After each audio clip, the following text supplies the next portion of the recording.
please. All you ever do is call me names and rip on me for being Jewish. Kyle, when have I ever ripped on you for being a Jew? Oh yeah, well you're a stupid Jew. You're a Jew. Shut your goddamn Jew mouth. Good job, Jew. Since 1997, South Park has been shocking, offending, and making us laugh. Often all in the same episode. But what is it about this show? Why, after over 300 episodes, does it still feel so fresh? It's not just the crude humor or the insane plots. It's the characters. It's the way Stan, Kyle, Cartman, and Kenny have stayed the same foul-mouthed fourth graders for decades, while the world around them has gone completely insane. They're our anchor in a sea of celebrities, politicians, and bizarre fads. South Park isn't just a cartoon, it's a mirror. It holds up a distorted, hilarious reflection of ourselves, our culture, and our greatest absurdities. So, how does a show that looks like it was made with paper cutouts still feel so unbelievably relevant? We're not going to try to cover every single one of its 300 episodes.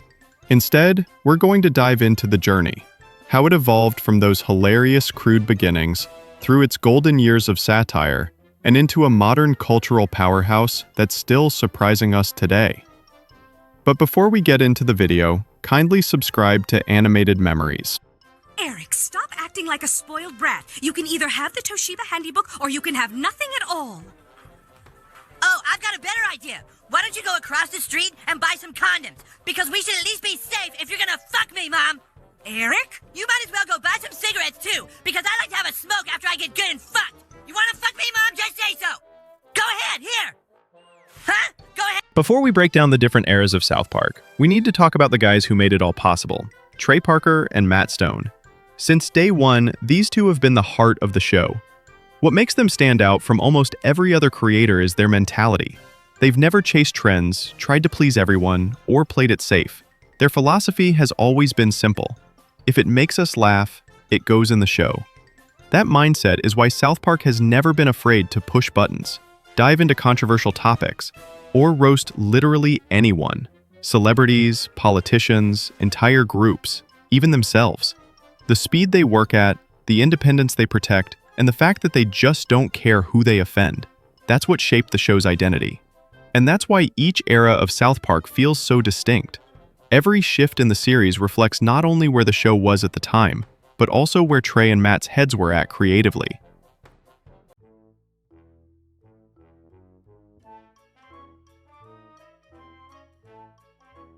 Early South Park looks terrible. The animation was stiff, the colors were flat, and every character moved like a cardboard cutout. But here's the thing, that ugly style, it's exactly what made South Park stand out. This was the era where Trey Parker and Matt Stone proved you don't need Disney polish to create a cultural phenomenon. The very first episode, Cartman gets an anal probe, set the tone instantly. Aliens, fart jokes, and Cartman screaming his lungs out. It's messy, it's loud, and it's gloriously immature. Critics back then called it crude and immature, and fans today still argue about whether it's genius or just gross. But here's the truth. This episode created the formula. Outrageous premise, escalating absurdity, and a Cartman meltdown. That's pure South Park DNA. Longtime fans often defend the pilot's terrible animation as authenticity, saying the primitive frames are nostalgia, not flaws. The pilot is more honest than a lot of modern cartoons. It doesn't pretend to be clever, it just commits to being gross. That bluntness is the seed that grows into the show's real satire. Then came Big Gay Al's Big Gay Boat Ride. Now, this one shocked people for a different reason. Instead of just being offensive, it was actually kind of sweet. Stan's dog comes out as gay, and instead of making it a throwaway joke, the episode turns into a full-blown musical number about acceptance. Yeah, it's campy. Yeah, it's ridiculous. But it also showed that South Park could sneak real empathy under all the filth. Fans online still call it one of the most unexpectedly wholesome moments in the entire show. And then there's Mr. Hanky the Christmas Poo. Yeah, a talking piece of feces who spreads holiday cheer. Only South Park could pull this off. Critics were torn. Some thought it was disgusting. Others called it brilliant satire of political correctness and holiday hypocrisy. Fans? Completely split. Half the fandom sees Hanky as a nostalgic classic. The other half thinks these episodes are just unwatchable now. But whether you love him or hate him, Mr. Hanky proved something. South Park could turn literal crap into pop culture gold. So yeah, the first 3 seasons of South Park might be rough, but they set the foundation for everything that came later. Crude animation, shock value, unexpected sweetness, and zero fear of offending anyone. Every single era of the show can be traced back to these beginnings, and honestly, that rawness is exactly why fans still rewatch these episodes today.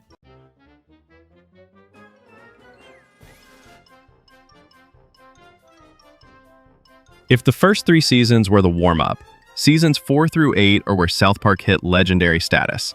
The writing got sharper, the satire got smarter, and the animation finally caught up to the madness. Most fans call this the golden age, and honestly, they're not wrong. This is when South Park went from a gross-out fad to one of the most fearless comedies on TV. Let's start with It Hits the Fan, an entire episode built around saying the word shit on cable, over 150 times. Shit is Shitty of shit is shitty. Shitty. Shitty. oh shit, shit on it, shit up. Shit. Listen, Mr. Shiny Pants, I am the head of this network, and I will say shit all I want. Shit, shit, shit, shit, shit, shit, shit, shit, shit, shit, shit, shit, shit, shit, shit, shit, shit, shit. On paper, it sounds like the dumbest idea ever. But here's the genius. Trey and Matt turned a one-joke gag into a masterclass on censorship, panic culture, and America's obsession with bad words. Fans loved it for being outrageous, and critics called it the moment South Park proved it could be more than just shock humor. But if you ask fans what the single best South Park episode is, 9 times out of 10, it's Scott Tenorman Must Die. This isn't just an episode. It's Cartman's supervillain origin story. Tricked into buying pubes, Cartman plots revenge, and ends up feeding a kid his own parents in chili. Yeah, this was the moment the show stopped being silly and went full dark. Even the creators call it the turning point.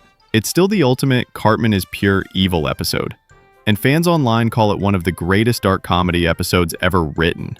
Next up, Good Times with Weapons, the one where the boys buy ninja weapons at a fair, and suddenly the show turns into full-blown anime.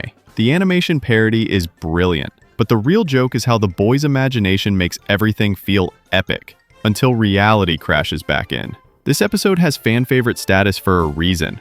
People online still call it the perfect mix of parody, absurdity, and childhood nostalgia. And then there's Casa Bonita. Honestly, this might be the funniest Cartman episode of all time. When Kyle ditches him from a birthday party, Cartman literally imprisons Butters in a bomb shelter just so he can take his spot. Fans love it because it's pure, unhinged Cartman. Manipulative, insane, but hilarious. Even people who grew up near the real Casa Bonita in Colorado say this episode turned the restaurant into a legend. And honestly, I could keep going. Awesome O, the death of Eric Cartman, the death camp of tolerance. This run is stacked with classics. What makes this era golden is the balance. South Park could still be dumb and juvenile, but the satire was razor sharp and the characters were fully locked in. Fans across forums agree. Seasons 4 through 8 are the sweet spot, the point where every week felt like an instant classic.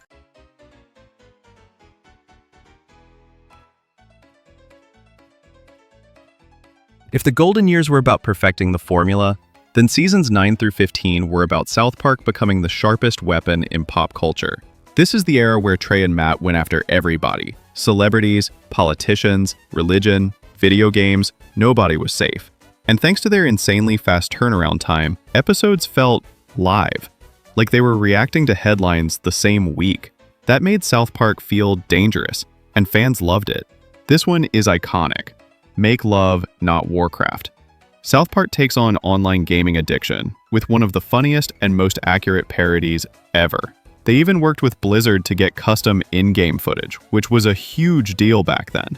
Fans online still call it the perfect gamer episode, because it's not just parody, it's painfully relatable. Everyone who's ever lost weeks of their life grinding levels felt personally attacked in the best way. Then there's Trapped in the Closet, South Park's brutal takedown of Scientology and Tom Cruise. It's one of the few episodes that actually got pulled from reruns because of how hard it went. Trey and Matt literally put the religion's teachings on screen with the caption, "This is what Scientologists actually believe." Combine that with a hilarious Tom Cruise refusing to come out of the closet, and you've got pure, unadulterated controversy. I mean, you're not like as good as Leonardo DiCaprio, but you're okay, I guess. You're not Gene Hackman or that guy that played Napoleon Dynamite, but you're okay. Ah! Hey! Dad! Tom Cruise won't come out of the closet! This episode proved South Park wasn't afraid of lawsuits, celebrities, or entire religions. Know it, but I don't think I should say it. 5 seconds, Mr. Marsh. All right, I'd like to solve the puzzle. Niggers!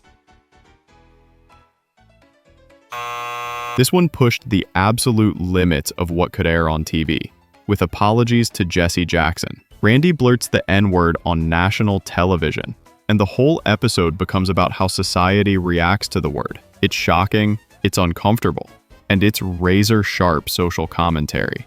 A lot of fans online still debate if it went too far, but others argue it's one of the smartest episodes the show ever pulled off.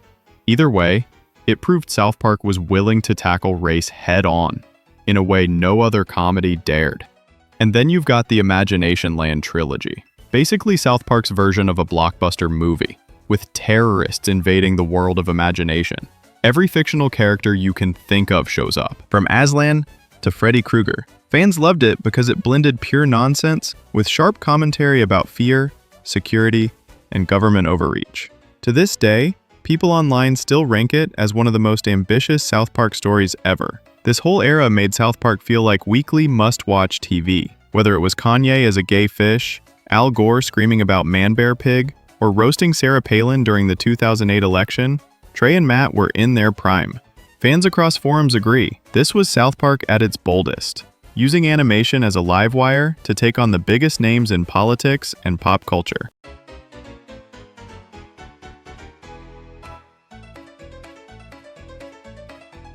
By the time we hit seasons 16 through 20, South Park was no longer just a cartoon making fun of celebrities. It was trying to keep up with a world that was already insane. And honestly, not everyone was happy. This is the era fans call the controversy years. The show was still fearless, but the experiments didn't always land, and the fanbase split harder than ever before. South Park introduces one of its most divisive characters ever, PC Principal. He's a frat bro social justice warrior who represents the rise of political correctness. This was a major bet for Trey and Matt, and it paid off for some fans who thought they nailed the absurdity of online outrage culture. Others felt it was just too much, like the show was punching in every direction without saying anything. Either way, PC Principal defined this era. You either loved him or you wanted him gone. Then there's Stunning and Brave, the Caitlyn Jenner episode. Yeah, this one hasn't aged well. South Park mocked Jenner's transition while also taking aim at the way celebrities get idolized overnight. Fans were torn. Some praised it as classic South Park shock humor, while others saw it as outdated and transphobic. Even diehard fans admit this episode sits uncomfortably in hindsight, proving that some topical humor has a very short shelf life. Sponsored content is where South Park tried to parody how ads were literally taking over the internet. The joke? Ads are becoming sentient and infiltrating society.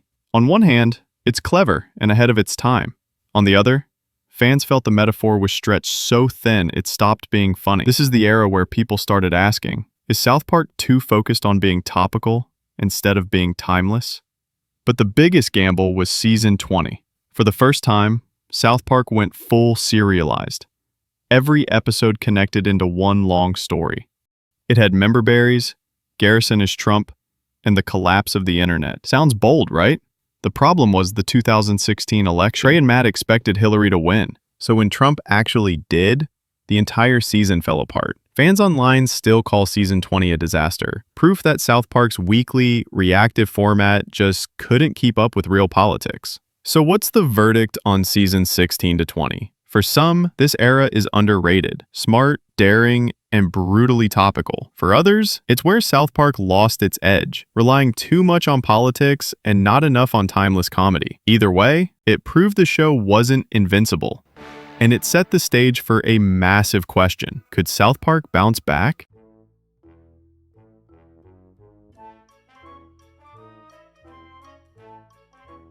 After 20 seasons of chaos, politics, and member berries, you'd think South Park would finally slow down. Nope. Instead, seasons 21 to today mark what I'd call the modern era.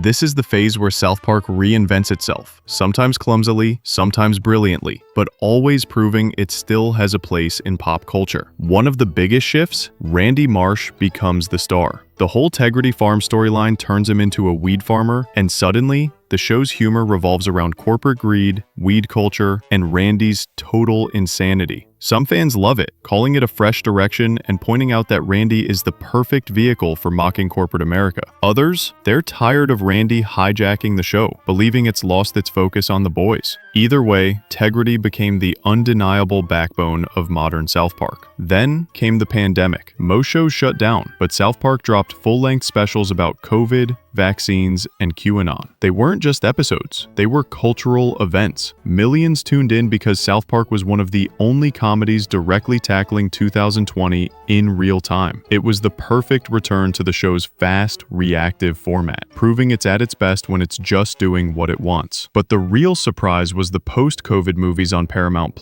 Suddenly, we're seeing adult versions of Stan, Kyle, Cartman, and Kenny. It's dark, it's funny, and it feels like a reward for fans who stuck around for 25 years. Critics even said the post-COVID specials gave South Park more emotional depth than ever before. And honestly, they're right. The show found a way to use the long-form format to tell a legitimately touching story about friendship and growing up. And then there's the streaming wars, a brutal parody of how every company now has its own streaming service. It's classic South Park, taking a dumb idea like selling water rights and turning it into a perfect metaphor for the streaming boom. Fans loved it because it proved Trey and Matt can still nail modern satire without relying too much on politics. So where does modern South Park stand? It's not as shock-driven as the golden years, and it's not as chaotic as the controversy era. Instead, it feels more flexible, bouncing between specials, long-form movies, and traditional episodes. Some fans say it's lost its bite. Others say it's aged into something smarter. But either way, South Park is still here, still relevant, and somehow still making headlines nearly 3 decades later.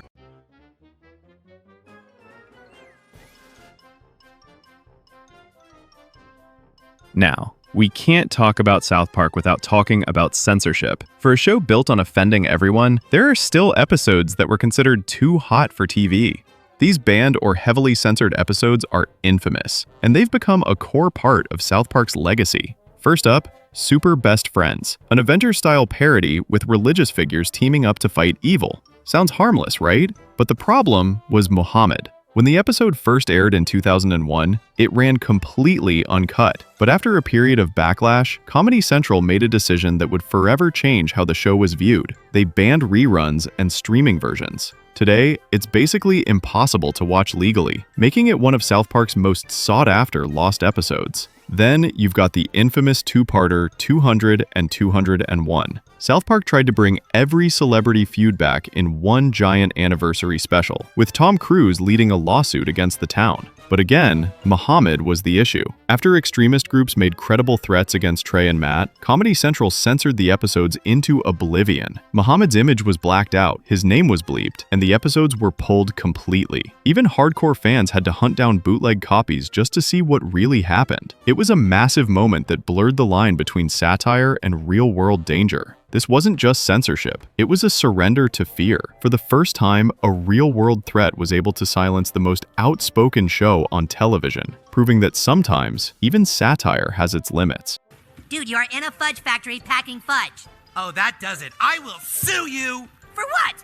You can't just call somebody a fudge packer and get away with it! So, there you have it. From the cardboard cutouts of Cartman Gets an Anal Probe, to the cinematic, emotional storytelling of the post-COVID specials, South Park has survived every scandal, every lawsuit, and every trend. It's a show that isn't just a product of its time. It's a time capsule of our absurd world, one that somehow manages to get more relevant with every passing year. Love it or hate it, there's no denying its influence. It's a show that redefined how far animated comedy could push boundaries, proving that a sharp script and a fearless attitude can be more powerful than any budget. We've covered the beginnings, the golden age, the controversies, and the modern reinvention. But now, I want to hear from you. Which era of South Park do you think was the best? And do you think the show still has its edge today? Let me know in the comments below. And if you enjoyed this deep dive, please consider subscribing to Animated Memories and hitting that notification bell so you don't miss our next video. Thanks for watching.